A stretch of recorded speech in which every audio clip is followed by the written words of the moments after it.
और ये लोग जनता का काम नहीं करते, ड्रामे करते हैं। बिल्कुल ड्रामे में बड़े माहिर है बीजेपी वाले भी, कमाल के ड्रामे हैं। तीनों विधायकों को पूछा जाना चाहिए, ये कोई राजनीतिक मेला नहीं है। और ये जो 3 विधायक चुनकर गए हैं, ये कभी भी अपनी विधानसभा क्षेत्र की आवाज नहीं उठाते। अब जैसे कि डॉक्टर जनक राज जी है, वो देख लेते, पर्ची देख लेते हैं कि ये देख ले क्या बीमारी, उनसे ठीक नहीं होना। कि चंबा मेडिकल कॉलेज में जब अच्छी टेक्नोलॉजी आएगी, उनसे ठीक होना है। वो हंसराज जी जोर जोर से तो विधानसभा में सीखते हैं, मिंजर मेले में आने में शर्माते हैं। तीसरे DS ठाकुर जी है, वो मेडिकल कॉलेज में तो आए, लेकिन मेडिकल कॉलेज के बारे में कभी बैठक की आपने? और जो मेरी संपत्ति है ना, वो 20 साल पुरानी है, जब मैं मेहनत करता था। ये चंबा अंतर्राष्ट्रीय मिंजर मेला, चंबा की एक संस्कृति है और मिंजर की एक अपनी पहचान पूरे देश विदेश में। यहाँ के 3 MLA अगर नहीं सम्मिलित होते तो उनकी मंशा और कुंठा साफ नजर आती है। लोगों को, चंबा के लोगों को सोचना, ये कोई राजनीतिक मेला नहीं है। ये कोई राजनीतिक मेला होता तो बात थी। ये एक सांस्कृतिक मेला है, जिसमें जो सरकार होती है उस सरकार का प्रतिनिधित्व करने वाले लोग तो आते ही हैं, लेकिन जो विपक्ष के लोग हैं वो भी आते हैं। ये पहली बार देखा गया। तो कुंठाग्रस्त है, अपनी संस्कृति को बचाने का कार्य नहीं करते। चंबा के लोगों को जब चुनाव आता है, उस समय इस बात का जवाब देना चाहिए। और ये जो 3 विधायक चुनकर गए हैं, ये कभी भी अपनी विधानसभा क्षेत्र की आवाज नहीं उठाते। ये सिर्फ ड्रामा जरूर करते हैं। अब जो ड्रामा करने वाले लोग हैं ना, जो कि 2 को देख लिया, किसी की पर्ची देख ली, उनसे ठीक नहीं होना। अब जैसे कि डॉक्टर जनक राज जी है, वो देख लेते, पर्ची देख लेते हैं कि ये देख ले क्या बीमारी, उनसे ठीक नहीं होना। कि चंबा मेडिकल कॉलेज में जब अच्छी टेक्नोलॉजी आएगी, उनसे ठीक होना है। और दूसरा, हमारे चुराह के विधायक हंसराज जी है, वो हंसराज जी जोर जोर से तो विधानसभा में सीखते हैं, मिंजर मेले में आने में शर्माते हैं। तीसरे DS ठाकुर जी है, वो मेडिकल कॉलेज में तो आए, लेकिन मेडिकल कॉलेज के बारे में कभी बैठक की आपने? तीनों विधायकों को पूछा जाना चाहिए। चलिए, तुम्हारे राजनीति प्रेशर बहुत है, क्योंकि ना कई गुट पड़े हुए हैं। अब जनक राज जी को जियालाल जी से डर है, हंसराज जी को पता नहीं टिकट मिलता कि नहीं मिलता। ये सच्चाई है, सत्य है, आप देख लेना। DS ठाकुर जी वो ऐसे ही चले रहते हैं।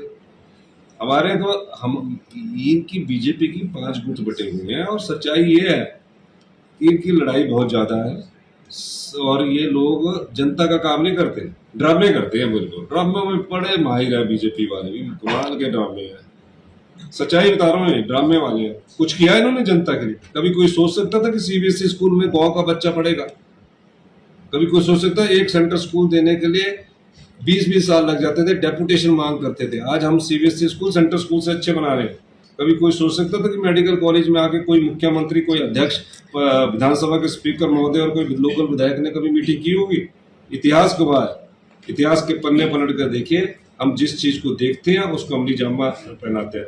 कोई सोच सकता था कि दूध का मूल्य 61 रुपये होगा? बीजेपी कभी सोच सकती है ग्रामीण अर्थव्यवस्था के लिए भैंस के दूध का मूल्य 71 रुपये, गाय के दूध का मूल्य 61 रुपये होगा? और कोई सोच सकता था कि प्राकृतिक रूप से कोई हल्दी उगाएगा? वो प्रकृति की होती है हल्दी। 150 रुपये किलो सरकार खरीदेगी, गेहूँ 80 रुपये किलो सरकार खरीदेगी, 50 रुपये किलो मक्की खरीदेगी, 30 रुपये किलो अदरक खरीदेगी। ये सब किसने सोचा? ये कोई जनता ने मांग नहीं की, ये हमने सोचा। और ये एक ग्रामीण अर्थव्यवस्था को मजबूत करने के लिए जो जनता की सोच को योजनाओं में डालता है, उसको व्यवस्था परिवर्तन कहते हैं। बार बार पूछते रहते हैं कैसी व्यवस्था है? ये व्यवस्था है। कभी कोई सोच सकता था कि मछली पालक के लोगों के दर्दों को भी सुनेंगे? अब जा रहा हूँ, मछली पालक 2 महीने उनको मछली पैदा नहीं होती है, 3500 रुपये में हर महीने का दे रहा हूँ। ये प्रदेश की जनता की संपदा है। कभी कोई सोच सकता था कि 600 करोड़ कुशाऊ बांध का कोई समझौता कर सकता है? हमने किया। कभी कोई सोच सकता था कि समझौता तब तक नहीं होगा जब तक BBMB में हमारा 15 साल से पुराना एरियर देंगे? शानन हम लड़ रहे हैं, इन्होंने तो बैरासूल को हम ले रहे हैं। इससे क्या होगा? मेरे को नहीं आएंगे ये पैसे, ये जनता के खजाने में जाएंगे, जिससे पत्रकारों का भी भला होगा, आम आदमियों का भी भला होगा। ये मैं सच्चाई बता रहा हूँ। आज कभी बच्चों को, अनाथ बच्चों को आज कोई सोच सकता है? विधवा बच्चों को कोई सोच सकता है? ये सब व्यवस्था परिवर्तन है और इन चीजों से हम प्रदेश को आत्मनिर्भर बनाना चाहते हैं। सर, एक कुछ मानव बीजेपी ने एक इल्जाम लगाया कि मानव भारती अपने आप तो कुछ किया नहीं, हम तो सब कुछ कर रहे हैं, मानव भारतीय हो चाहे कोई और भारतीय हो। 2 साल लेट किया उन्होंने, जो डीजीपी है ना अभी, जो पहले कुछ नहीं किया। हमसे कानून व्यवस्था की बात करते हैं। आपके समय शराब में 7 लोगों की मृत्यु होगी सुंदरनगर में, वो याद नहीं है? इसीलिए आपको एक और बात बताओ, पहली बार पिछली बीजेपी के साल में 5 साल में 17 से 22 में मानसून सत्र कभी भी 10 दिन का नहीं हुआ। अध्यक्ष महोदय ने से चर्चा हुई। मैं चाहता हूं कि पूरे मुद्दे विधानसभा के चर्चा में लगाए। ये तो भागते थे, हम तो खुल के तैयार है। कभी कोई सोच सकता है कि आपकी 5000 बीघा जगह 1 करोड़ पर बिना रजिस्ट्रेशन के कस्टमाइज पैकेज पर जनता को दे दी? रोज प्रेस कॉन्फ्रेंस करते हैं। इन्होंने बोला जनता का ध्यान बांटना है। आने वाले समय में मत खुश हुई है। जो प्रदेश की संपदा को, जो बीजेपी की लोग, जिसने प्रदेश की संपदा को लुटाया है, जिसने अपनी निजी संपत्ति को दुगना किया है, जिसने जनता की संपदा को अपने नाम पर किया है, उन सब के खिलाफ हम जांच कर रहे हैं और दावे के साथ कह सकता हूं, हम सच्चाई को सामने लाएंगे। दूध का दूध और पानी का पानी आएगा। और जो मेरे है ना, मेरे कागज बोल रहे हैं ईडी वालों को जल्दी जाओ, पूरा डेपुटेशन जाओ। आपदा के लिए तो गए नहीं है, सीबीआई के पास जाओ। आपदा के लिए जाते 1500 करोड़ के लिए तो सब जाते। और जो मेरी संपत्ति है ना, वो 20 साल पुरानी है। जब मैं मेहनत करता था तो मैंने मुख्यमंत्री बनने का नहीं सोचा। मैंने ही अपनी संपत्ति से 11 लाख रुपया कोरोना काल में उनको दिया, जयराम ठाकुर जी। मैंने ही अपनी संपत्ति से 51 लाख रुपया डिजास्टर में दिया। 11 लाख तो एक दिया, एक राकेश सिंह है सीपीएम के एमएलए, और पूरे 1 साल की पे अलग दी। तो हम जनता का धन को अपनी कमाई में जोड़ने के लिए नहीं आए हैं। हम जनता की संपदा को, जनता के 75 लाख जनता को बांटने के लिए आए। सर, धन की बात चली, केंद्र से मिलने वाले ग्रांट पर विपक्ष सुनते हैं। कोई गया वहां मोदी जी और होम मिनिस्टर के पास?